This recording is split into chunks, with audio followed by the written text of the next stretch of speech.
क्या आप जानते हैं, एक बार एक राक्षस ने पूरे माउंट कैलाश को ही उठा लिया था। और वो कोई साधारण राक्षस नहीं था, वो था लंका का राजा रावण।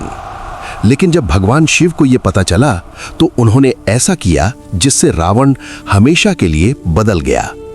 कहानी शुरू। बहुत समय पहले लंका का राजा रावण बहुत शक्तिशाली था।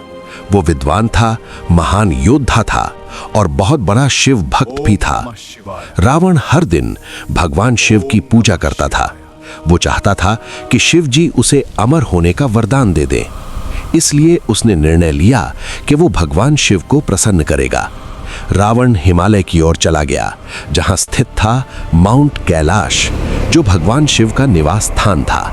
रावण वहां बैठ गया और कठोर तपस्या करने लगा। दिन बीत गए, महीने बीत गए, साल बीत गए, लेकिन भगवान शिव प्रकट नहीं हुए। तब रावण ने और कठिन तपस्या शुरू की। कहते हैं उसने अपने एक एक सिर भगवान शिव को अर्पित करना शुरू कर दिया। पहला सिर, दूसरा सिर, तीसरा सिर, ऐसे ही 9 सिर उसने अर्पित कर दिए। अब जब वो 10वां सिर काटने वाला था, तभी भगवान शिव प्रकट हुए। शिव जी बोले, रावण, मैं तुम्हारी भक्ति से प्रसन्न हूं, मांगो, क्या वरदान चाहते हो? रावण बोला, प्रभु, मुझे अपार शक्ति दीजिए। शिव जी ने उसे असीम शक्ति का वरदान दे दिया। अब रावण और भी शक्तिशाली हो गया, लेकिन धीरे धीरे उसके अंदर घमंड आने लगा। एक दिन रावण अपने पुष्पक विमान से कहीं जा रहा था। तभी उसका रास्ता रोक रहा था माउंट कैलाश, जो भगवान शिव का घर था। रावण को गुस्सा आ गया।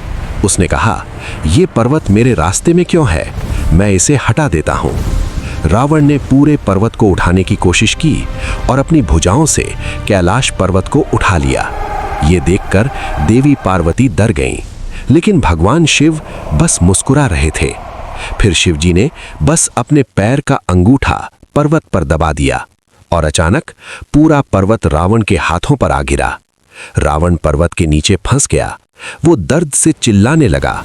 सालों तक वो वहीं फंसा रहा।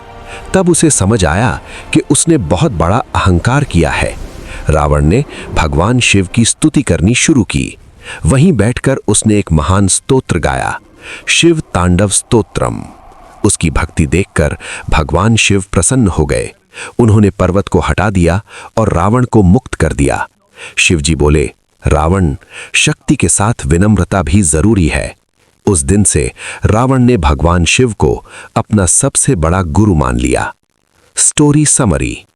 इस कहानी से हमें सीख मिलती है, अहंकार चाहे कितना भी बड़ा क्यों ना हो, भगवान के सामने टिक नहीं सकता और सच्ची भक्ति हमेशा भगवान को प्रसन्न करती है।